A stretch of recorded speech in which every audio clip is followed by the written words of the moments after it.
All right, welcome back to Cyber Unfiltered, where Bob and I actually had to fly last week, and we didn't die in plane crashes, so it's been a good week. Yeah, and I Bob made it home in the same week. Yeah, we didn't get too delayed. We actually you had to go through de-icing, didn't you? Yeah, I did have to go through de-icing. Yeah, it was 75 the one day, and next day we had an inch of snow. Yeah, I wasn't paying attention. I think we might have went through de-icing. I don't know, because I left before you technically. Well, and while Bob was mid-flight is when there was a United flight diverted to Pittsburgh for a beeping sound. So I was like, Bob, what'd you do? I didn't hear My that. first thought was, Bob, what'd you do? Did you see the two Southwest airplanes in Nashville? I didn't see that one. Yeah, air traffic control told one to go to basically go east, and it was going directly in the path of one taking off. They ended up diverting because all the electronics went off. They only missed each other by 500 feet. It's a little close. In the air? Yeah, so they're investigating that because the one was landing but had to come around from the north and come back south, and the other was taking off going north, and yeah, it was northeast, and it was yikes. They took advanced maneuvers, so the air traffic controller kind of messed up and told them to go right in their way. So now that we've just totally ruined people's ability to fly. Also, Europe's almost out of jet fuel, so have fun with that one. Moving on.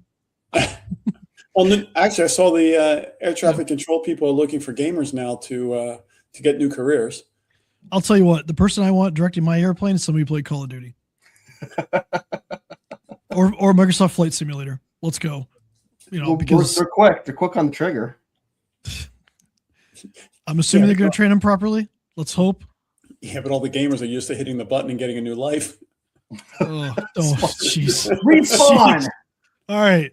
Now that we've get ourselves canceled here, let's talk about Power School. Power School had an interesting breach last year. They exposed like 62 million kids' social security numbers. I had to finish that. If I left that with the first part, that was going to go way wrong. But they also had teachers' social security numbers stolen. They're used at what was it? Something like 80% of schools or something in the United States. It was a lot of schools. It was crazy. Yeah. Mm-hmm. Well, they got with ransomware. It was $2.85 million ransom. They paid it, and then there was a second wave of extortion. There's been a few lawsuits filed out of this. Specifically, Texas has sued. Somebody in Ontario, I think Ontario or Canada, has sued as well. But here's the interesting part. It was a 19-year-old kid. I'm sorry, adult. Right? He's going to jail. He said he admitted that he was happy that he was arrested. Matthew Lane is his name. And he was loosely, so everybody was reporting that it was Shiny Hunters that did it, but the group's leadership said that the guy was loosely affiliated with them. So he was easier to name. It was a single guy. Yep. What did you hear? Are you going down to how they found him? We can kind of get into that, but that wasn't the point of this. Okay. Maybe we'll get to that, but I think the first thing is as we go back and remind ourselves of what happened here, their support portal got hacked, and they had no multi-factor authentication on an admin account that was able to just log in. That's what led to all this. That's bad. In case you're wondering, that's bad. How do we rebrand MFA to something that people care about? That should be the question of the year.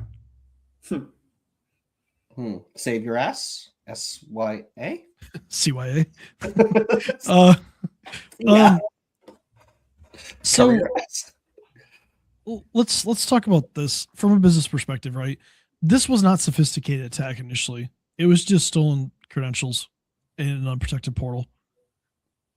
It'd be like leaving your key under your mat and somebody goes underneath your mat and just unlocks your door and walks in and steals your shit. Mm-hmm. That's effectively what it's like. So how can we get business people to care about something like this? Well, I think in some cases we get some of the business. We can get definitely getting the business people to care. We also need to get the IT guys to care, because like I just did an assessment with a firm. We went back and forth, and went through a security questionnaire. We had an in-depth discussion about how they had MFA enabled. And when we looked when we looked at the evidence, guess whose account didn't have MFA on it? The admins. That guy. The admin didn't have MFA on it. So Yeah. So I actually short circuited my assessment, and I called my contact up at the company, and I said, I think my tool might have missed a control. Is there, how is MFA enabled on this admin account? Help me understand it. And it came back that we knew they didn't have it on, and well, I didn't think I needed it because I only use this account. I'm the only one using this account. Oh, that was the message. Wow. If you don't turn MFA on and use good practices, you're not going to be the only one using that account. I leave valuables in my car and I don't lock it because nobody's going to open the door. But yeah, this guy sat across from me and said, yeah, we have MFA on everywhere. And I absolutely hate the thing trust but verify. So I don't want to say that, even though I just did. It's just like you just need to have some sort of screw it. You have to verify the things you're doing, right? So you have to audit it. You have to have assurances that things are being done properly. Inspect what you expect. Yeah, exactly. I like that one better. Inspect what let's stay with that one. Let's leave the other one out. And they didn't do that, right? And in your example, they didn't do that either. And we see it all the time. But for Power School to pay $2.85 million, and it was 9.5 million teachers and 62.5 million students. Social security numbers, medical alerts, special education status, disciplinary records, which I think is funny. That part, I don't know how that's really a bad thing. Anyway, and parent contact details. So it was the largest breach of children's data in U.S. history.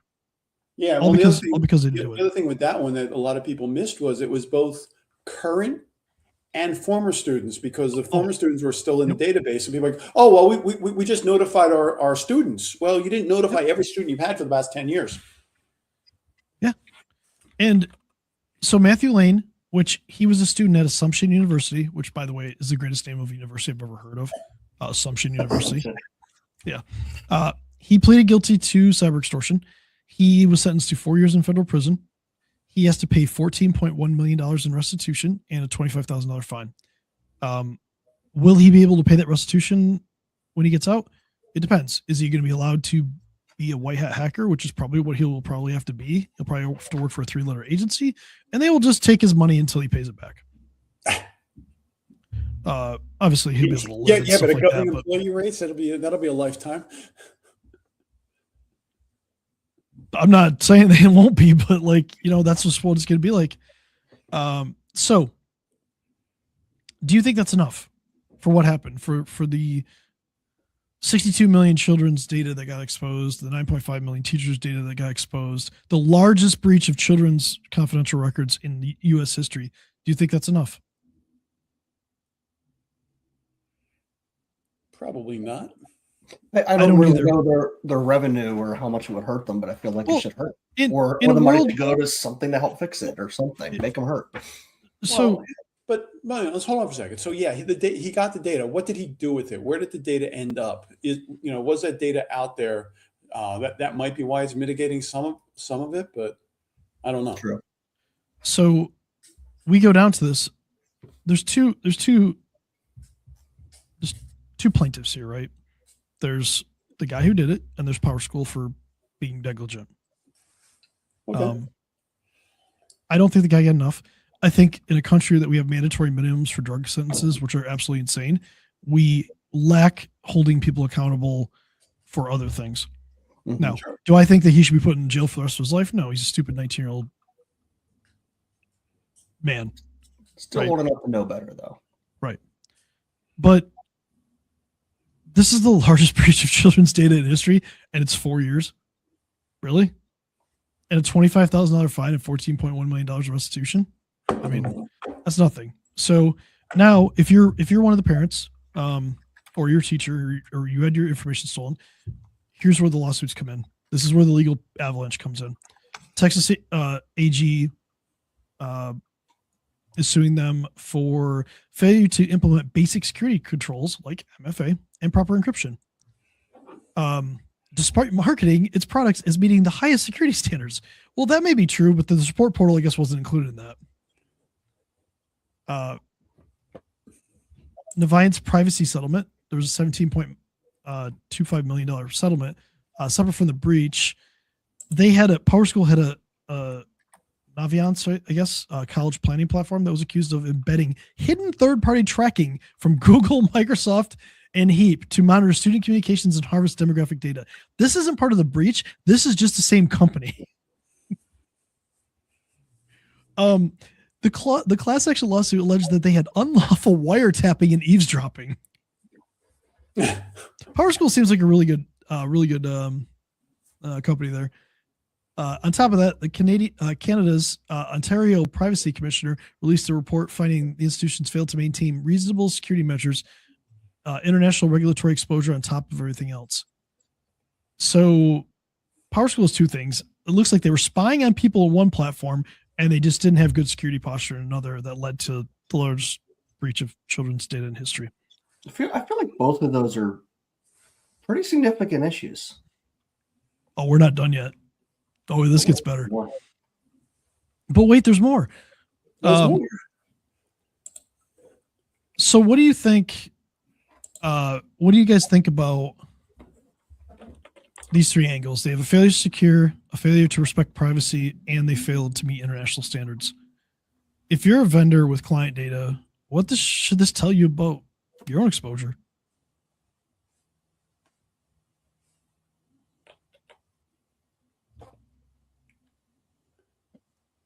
Reword that. If you're a vendor and you have this kind of data and you failed to secure it, you fail to respect privacy, and you fail to meet international standards, what should this tell you about your own exposure as a vendor? Like, we're not doing international work, but like, think about all the other software vendors that we work with and stuff like that. They have international data that could fail to secure it, could not respect the privacy of their own users, and then they fail to meet international security standards. So that's actually an interesting question. I talked to a couple people, and they're like, "Well, yeah, we've technically got information on European people, but we don't. But since we're out of the jurisdiction of GDPR, we don't care." So they're not on the planet Earth. Is that what they're trying to say? They're saying there's no way for them to touch us. Oh, is that what they think? That's what they think. I don't think that's okay. Out of their jurisdiction. I feel like that's like the siblings in the back of the car. Like, I'm not touching you. I'm not touching you. You know, do you remember when everybody thought that Swiss bank accounts were untouchable until they weren't? Just they just need to understand mine yet. Just kidding. No. No, that's because it's in the Cayman Islands. Oh, now you're in trouble. Anyway, so thunder. Well, this makes us really wonder. You're dealing with third-party vendors. They say they're secure. They're spying on you at the same time. How do you know as a consumer, like, what to do, right? You may not know until it's too late. So I think this just illustrates the lack of like regulations and things like that and teeth that companies can get away with stuff like this. Well, the paperwork says spying. Was this more than just putting tracking cookies on to know what people doing and looking at patterns? Or I don't know what. I didn't read it. They were accused of purposely embedding hidden tracking to monitor the communications and harvest demographic data. So basically, they were selling the data. They put the cookies in there. They implemented the monitoring, and then they sold the data. That's allegedly that's what the lawsuit says. Okay. They actually settled it for $17.25 million. So I'm sure in there it said, we don't admit guilt, but we're just making this go away. Yeah. But this brings us further. On March 18th, this was a monumental thing. This was a monumental judgment against Bain Capital. Bain Capital owns PowerSchool. They bought them for $5.6 billion. And right they said the breach, if I remember right, before the breach, they bought them. Well, they're being told that they now have to face claims from school districts for its direct role in the security failures.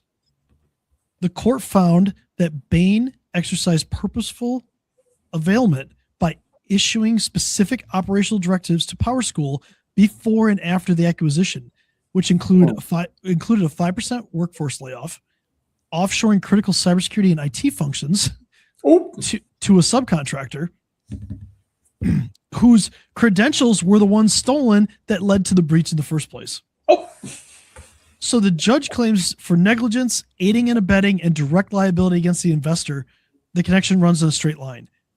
Mm-hmm. This goes to show you, if you freaking buy a company and you tell them to do stuff, you open yourself up to liability. And I'm here for this.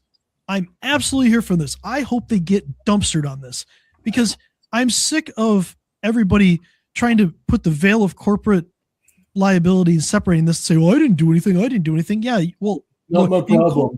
Yeah, but we told them to do all this, and we forced them to do all this because we wanted to save a little bit of money, and now this is where they're going. So if you're a PE-backed firm, if you're a VC, whatever, and you walk into a company and you tell them that they need to cut things, they need to change things, guess what? You could be held liable in a breach. Mm-hmm. And now this is new. Maybe this will be thrown out by a higher court. I don't know, but I'm here for this, because we need to start holding people accountable, holding firms accountable, companies accountable for what they do with the data. Because you don't undo this. There's no undo button. Go back to your video game reference. You don't get another life here. Yep. It's out there. Respawn. Yeah. Yeah. There's no up, down, down, left, right. A, B. But I'm right about that Contra. That was my favorite one. Yeah, that's a little Contra joke. So we're seeing this over and over again. So if the buyer is now liable for security decisions in a post-acquisition, how do you think this reshapes due diligence?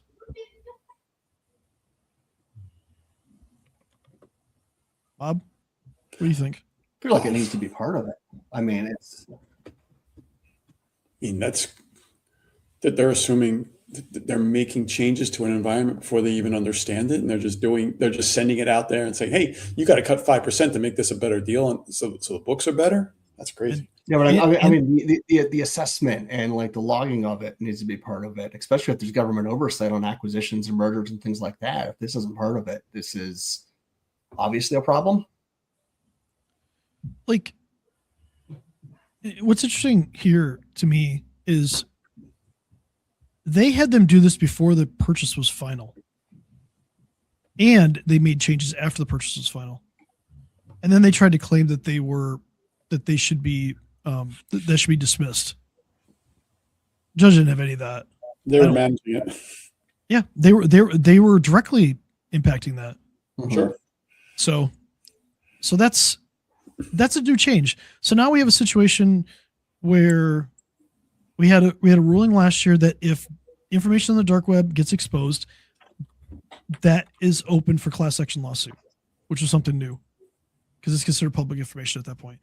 Now we have a PE-backed firm being sued, and now the private equity is now hopefully being held liable for forcing changes. So the courts are trying to force this. Where are the lawmakers in this? Where are the laws to help protect us? Because the courts are now having to navigate this without people in Washington making laws. They're trying to adapt all the existing laws, which don't necessarily apply. Exactly. So at some point we need regulation. We need laws to help protect our data, and we'll see how that comes about. But we have one more thing to cover today. Nah, we're not out of time. We got time. There's been a big uptick in phishing emails. Yes. AI helps. AI has been a problem. Things like that. Microsoft has a feature called Direct Send. It was initially designed to be used for like printers, multifunction devices to send email. However, bad people are using it to bypass your spam filtering on Microsoft, And it's working and it's working very incredibly well. efficiently. Yeah, because you guys have both had customers get just email bombed, right? Yep. Like Absolutely. we're suffering from that right now. Yeah, too. and the customers that we have fully managed that we onboarded that have everything set up and some extra filtering, they've been okay. The ones we've recently taken over, where it's just kind of the default Microsoft config and Yep. DMARC and DK might not be in place. Starting Saturday, they just started getting absolutely obliterated by spoofed emails. So even with the DMARC DKIM thing, if somebody sends direct send, a lot of times it can bypass that. And you can have rules where you can make it maybe get quarantined, but it's like a legacy setting.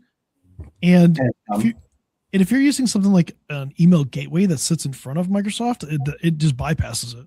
Mm-hmm. There is no protection for it. So it depends on what level of email security you have. So it's leading to increased number of breaches because it's getting delivered directly to the people's mailboxes. If you have like a rule that like writes that it's an external email, it's not written as an external email. It's written like it's internal. So they're spoofing like an internal name. So let's say for me, like my email address, it would come to me, but it would look like it was sent for me when it wasn't sent for me. Mm-hmm. So same thing occurs with if it's like a CFO or CEO, they could use their name, send it to a bunch of people, and guess what? They click on it, they then log in, give up their credentials, and boom, email popped. So if you have an IT company and you have Microsoft 365, it is highly recommended that you disable direct send. There's a setting to do it. You're probably not going to be able to do it alone because you have to do it in a command line. But if you don't know how to do it, comment on one of our videos and let us know, and we could reach out to you, maybe send you the link. It's not a hard fix, thankfully. No.